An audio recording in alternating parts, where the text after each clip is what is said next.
Основниот суд во Урошевац му изрече 40 дена притвор на Бесим Красники, братот на Агим Красники, врз основа на меѓународна потерница и сомневање дека во Македонија подготвувал тероризам и разбойништво.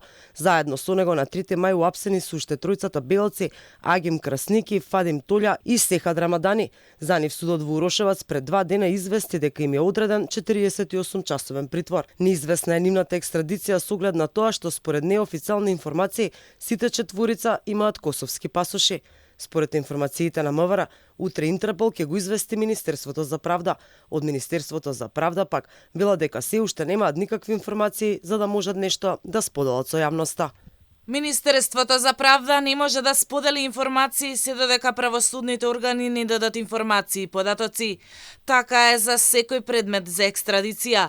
Исто така и од Кривичниот суд во Скопје информираат дека до денеска не добиле никакви известувања од Министерството за правда за да ги припремат пресудите според кои МВР имаше распишано меѓународни потерници. Во Косово се уапсени за учество во тепачка, а Агим Красники за убиство во обид, насилство кое се случило во октомври минатата година во кафеана во Урошевац. Интерпол со меѓународни потерници ги бараше сите четворица. Красники и Рамадани се во бегство уште од февруари 2020 година, кога во штипскиот затвор не се вратија по слободниот викенд, а требаше да издржат уште 3 години затвор од вкупно 15 години затвор. Бесим Красники, брат на Афим, пак се бара за издржување на вкупно 28,5 години затвор за серија на кривични дела.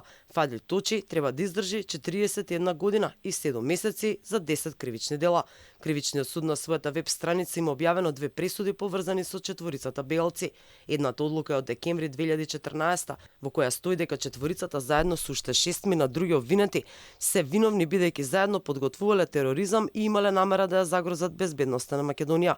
Другата е од јануари 2015 Агим Красники и Фадил Точи заедно со Бесим Красники, кој уште тогаш бил во бегство, се осудени за предизвикување на општа опасност во предизборието во јуни во 2006. Осудените во општина Сарај со автоматско оружје и со рачен фрлач на гранати предизвикале значителна опасност за животот и телата на луѓето.